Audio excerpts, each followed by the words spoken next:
Okay, I had to come out here to pick up these valves because I have to dress those valve stones. They will be here today, so I needed these because the tool to dress them is over at my brother's. But I had the phone along and I got a little battery, so we'll talk a little bit about Ukraine, kind of. I think this is going to kind of, at least the public angle of this is going to kind of wind down. Our involvement in it anyway. I think this last 40 billion was like the last bite of that particular apple. You know, they're getting a lot of pushback from the public now. You know, people are saying, oh, you know, we have better uses for our money than throwing it in that black hole. Well, I don't think, there's still going to be conflict there. There will be forever. That's not going away. But I think we have decided we aren't going to get involved in a direct conflict with Russia. You know, we love using third parties, and it spooks us always, the idea of having to go directly up against them. So I think that is off the table, at least in Ukraine. I think what they're working on now is a different angle. If we get into a direct conflict with Russia, it's probably going to be in the Arctic. Though not an easy deal to swing because the Russians are way more able to deal with Arctic conditions than we are. Their equipment, you know, they're set up to handle that. We aren't. You know, we try, but it's just not our cup of tea. But we're gonna, at least a good thing that we, you know, if it happens in the Arctic, you won't have as many civilians involved in it. You know, you're looking at kind of desolation. At least if they blow each other up there, better than in, you know, in a regular civilized, built-up area.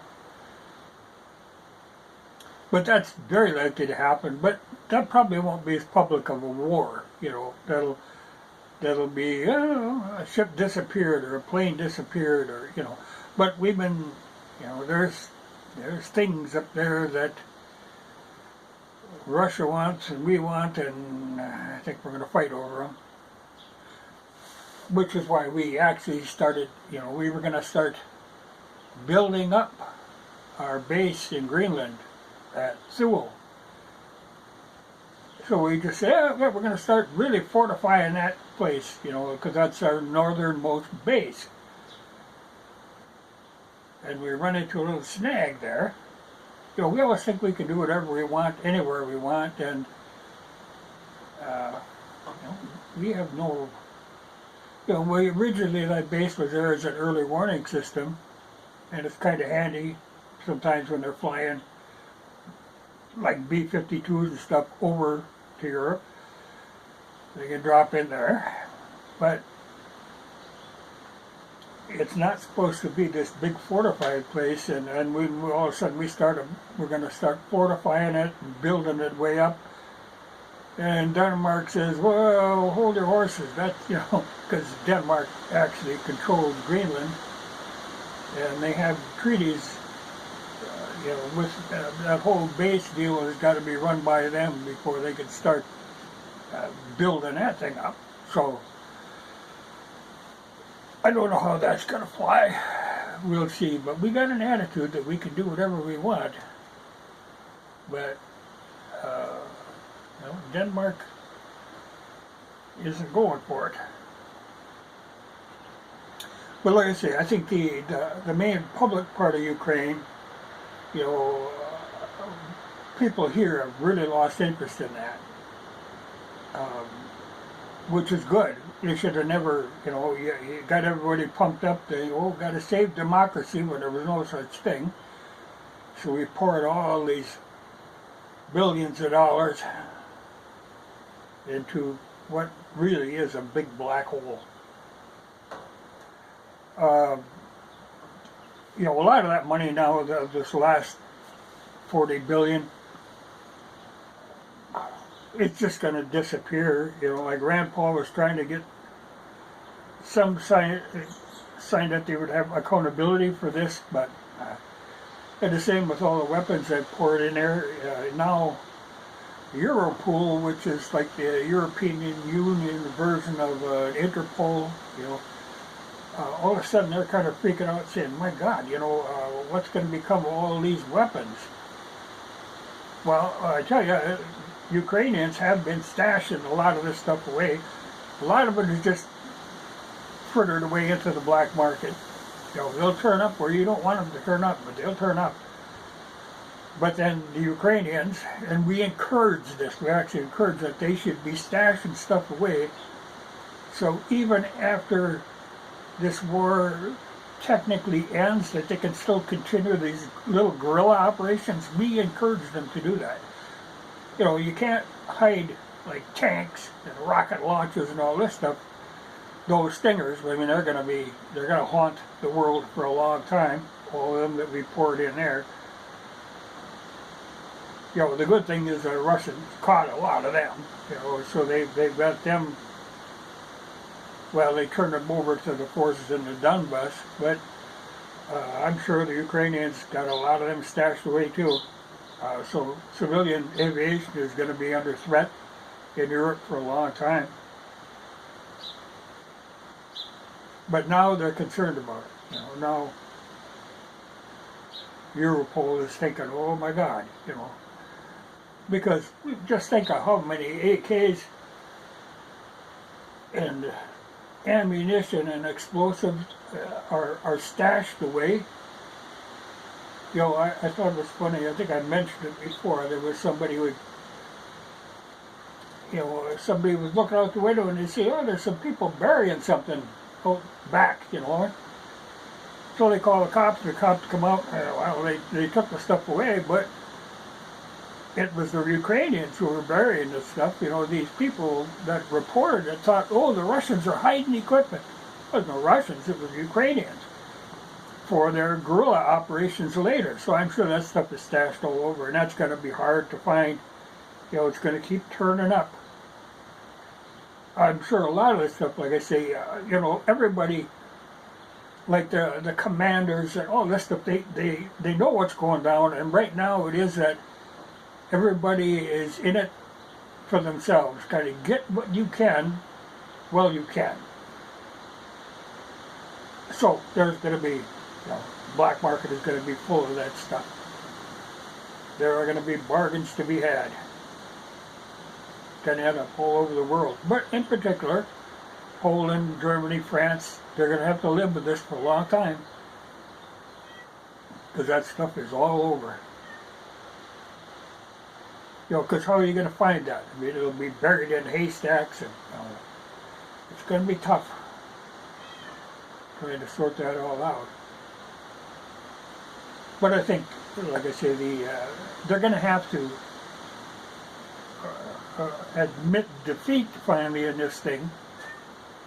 So like I say, everybody's looking out for themselves now, stashing stuff away, and I'm sure Zelensky's going to either be dead or out of there pretty damn soon. Because he's only used as like the front man, he makes the television appearances and stuff because a lot of these people aren't useful for that. But he was, they made good use of him, but either they got to make him, either they got to kill him or he's got to run off. He's taking about as much money as he's going to get out of there. So I think if he was smart, he would skedaddle. Or like I say, they'll take him out because there's no way in the world that these Azov guys are going to have any peace terms. They're never going to settle on this. They're going to fight right, well, to the bitter end, but they're going to also, like I say, they're going to keep up this guerrilla operation for a long time. So, yeah, that's something to look forward to. But, it remains to be seen. Ukraine could be a viable country, what's left of it, if they can keep Odessa. If they can't keep Odessa, that's why they really, if they have any brains, they'd be making as much talk of peace terms as they could now, in hopes of saving Odessa, because if they lose that port, they're just done. And I can see it from the rest of the world, it'd be a good thing to keep Ukraine, bottled up in a small landlocked area. But it's going to be hard. It used to be there was natural borders to places, mountain ranges, rivers, natural borders. But like in the case there really isn't. Like between Poland and Ukraine now, that's kind of they're kind of dropping the whole border idea. And Poland really, a lot of these people that are living in the western Ukraine are Polish anyway, and Poland really would kind of like to have that. So they're kind of working on Ukraine to get their mitts on that. I don't know how that's going to fly. They, like they run into the problem now where they gave all their stuff to Ukraine, all their military equipment, or the greater portion of it, which got blown up. And now they're going to end up, they're talking buddy-buddy with Ukraine now at the moment, but this could turn very quickly where the Ukrainians would be fighting the Poles, because the Poles, like now the Poles want to be in charge of reconstruction in Ukraine. Everything should go through them. That's their scheme down the line. So there's a lot of money to be made there too. You can make fortunes on dealing weapons, but you can also make fortunes on reconstruction. We've done a lot of that. Like, any hurricane or any of this stuff, like that whole stuff down in, Haiti. A lot of people made a lot of money out of that. Didn't help the people at all, but when people start throwing money around, somebody will catch it. And the Poles are looking at that thinking, there's an opportunity. But I just don't know, how the Ukrainians, how long they're going to put up with that. The idea of Poland kind of moving on in theory, to reconstruct. I think that'll blow up on them at some time. So they're going to have their hands full, because, like I say, Ukraine is still armed. That ain't going away. So the Poles will probably be fighting with Ukrainians, so they can get their mitts on that western part.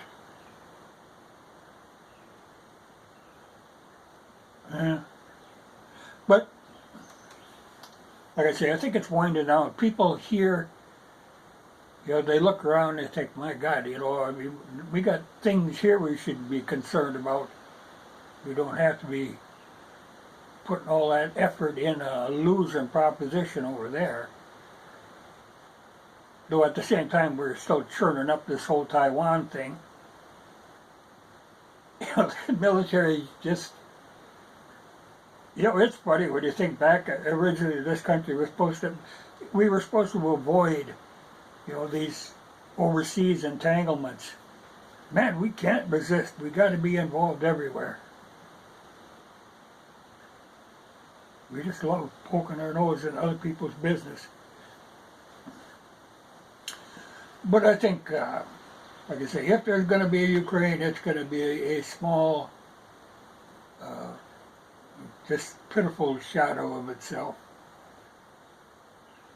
But like I say, it's an odd thing where they just kind of made this Ukraine just kind of hung it together out of pieces of other people's land, and you know, because there's theories of how much the Russians are going to take, but I think they pretty much got what they want. Like I said, the only thing up in the air is Odessa. No, because there was the theory at one time that they would push all the way up to that, what is it, Dnieper or Dnieper River, which kind of cuts Ukraine in half. There you'd have a decent natural border. You'd still have to defend it. It'd be tough. And it's still possible if Ukraine, like I say, doesn't get their act together and, say uncle, it could happen. At the same time, Ukraine is kind of sneaking into Belarus and raising hell there. They ain't gonna fly. Because again, Belarus is saying, okay, they're starting to build up their military, and they've got grudges with Poland, and I still wonder about, there was talk and little hints about the Poles would really like to have Kaliningrad. They think it's theirs, there again, it's another, Poland is just getting really, they're getting hungry. When they see all this stuff going on, they think they want to get their mitts in there. But I think Kaliningrad is just really heavily defended, and I think it'd be just I don't think they could pull that off. There's some things you leave alone, and I think that's one of them.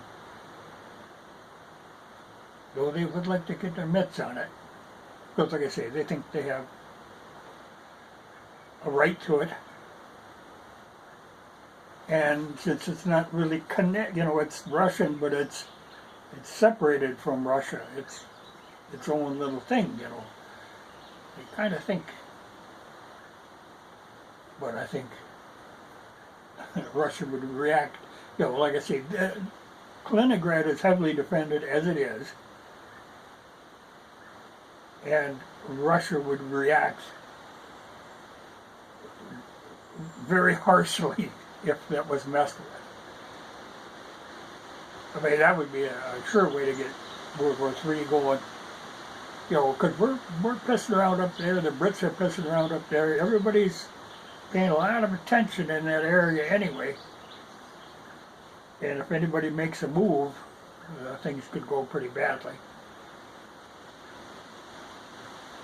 But I think we've kind of learned that we can't be trifling with Russia. Like I say, if we do it, again, I think it'll be in the Arctic.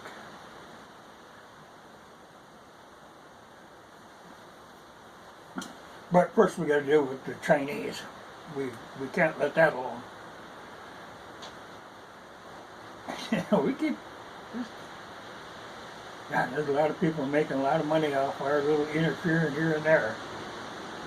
Well, I better wind this down. I think I'm running short of battery. I think it was like 35%. I think she's still running though.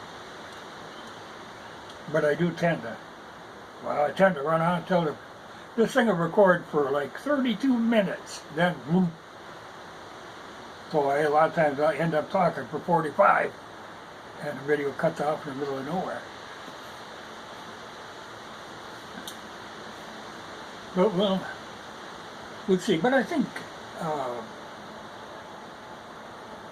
the Ukrainians are going to have to, like they're talking now about having another peace conference in Turkey.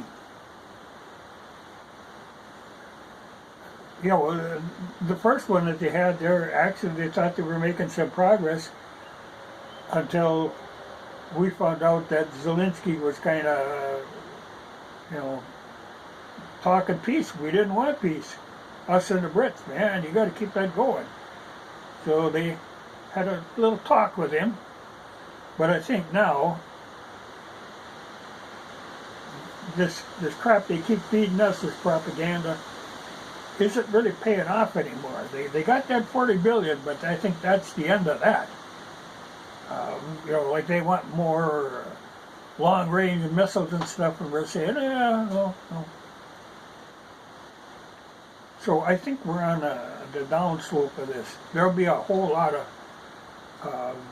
begging for reconstruction money that they can scam people out of. But that's down the road.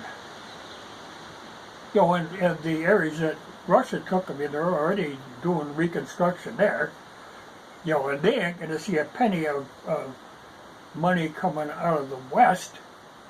You know, that's going to be in a whole lot of Russia's pocket.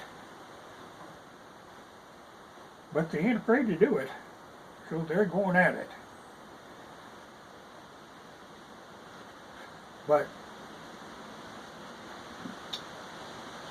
you know, when Poland says they want, you know, reconstruction for Ukraine, they're thinking reconstruction on the part that they want, which really hasn't seen. I mean, there was a few missiles when they're destroying equipment, but for the most part, there's nothing destroyed there. I suppose they might throw a little bit of money at Kiev to patch together some of that stuff, like the bridge that the Ukrainians blew up before the Russians were anywhere near, and then found it very inconvenient and constantly complained about it. So I imagine they'll throw a little money that way. But first thing they got to do, they got to get Zelensky out of there. He's got to skedaddle, and then they got to deal with these Azov guys. Though that's going to be, you know, if you don't actually go in there and completely wipe them out, I think it's going to be tough to get any kind of legitimate government going there again. You know, because they're going to be interfering in any way that they can.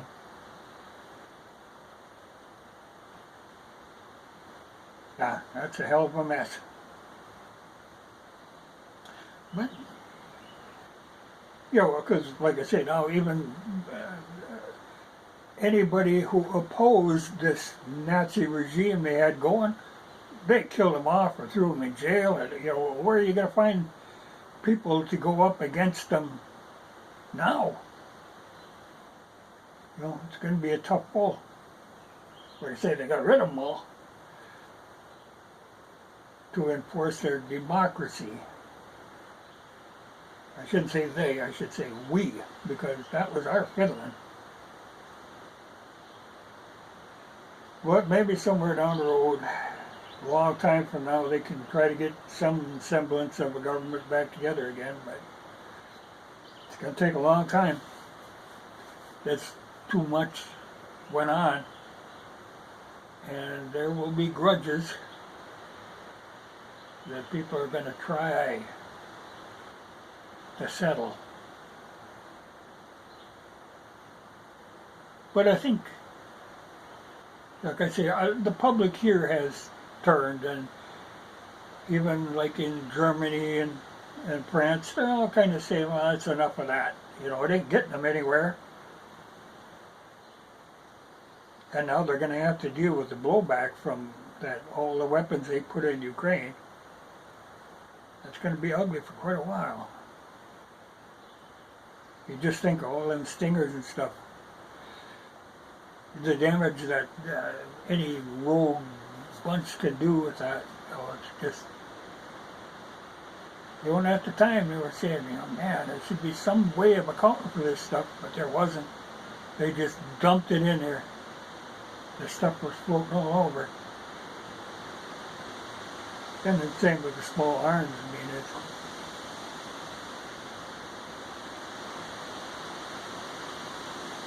But that's what we like. But now when I say like Europol, when they're saying, oh my God, you know, how are we going to deal with this? You got to think of that stuff before you start doing it. It's a little late now. just the amount of terrorism that's going to go on all over Europe is just going to be incredible.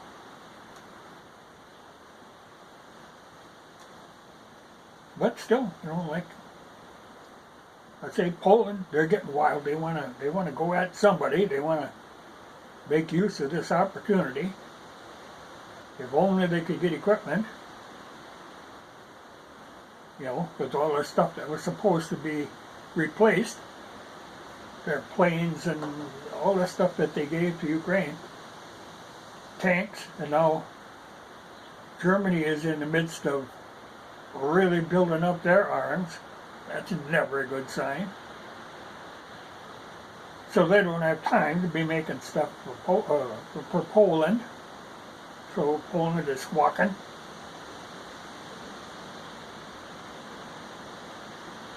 Well, we just got to stay out of that crap, that's all.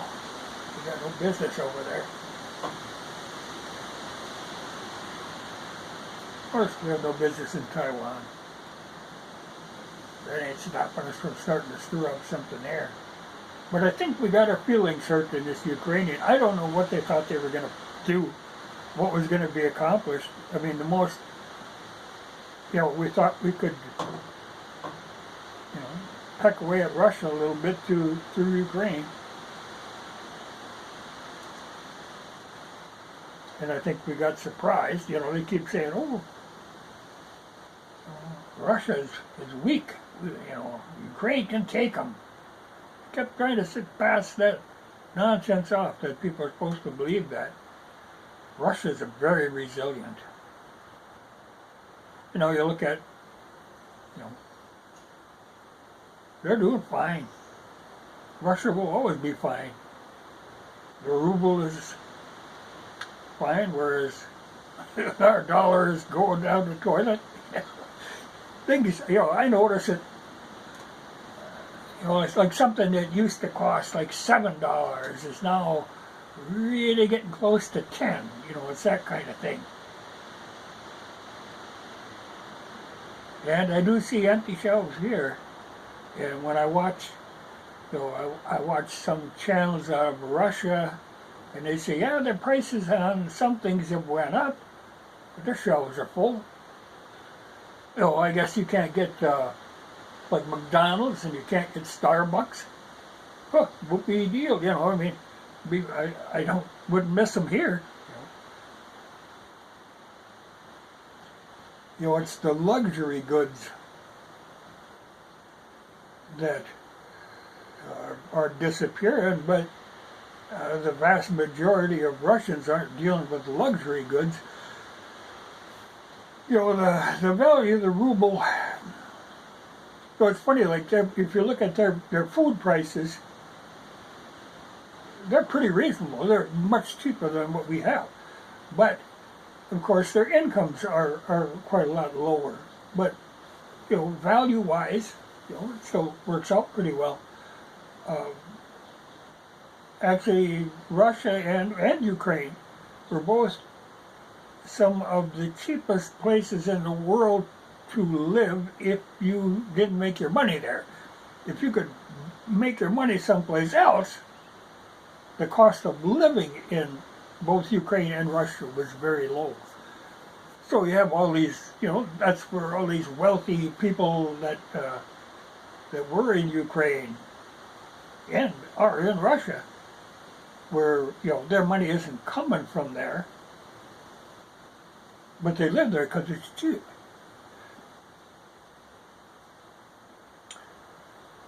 But for the ordinary Russian, I think it's still a day-to-day thing, much like it is for most people here. You're not living above your means, you're living right at your means and struggling a little.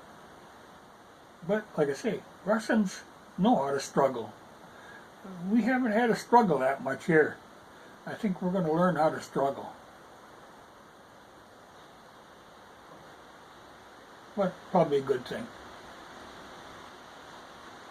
So I think you got to learn to get by with less.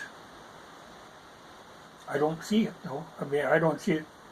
I see people buying new cars and spending money like crazy. that they don't have. Well, man, I'm surprised it went that long. But we have to charge it before I upload.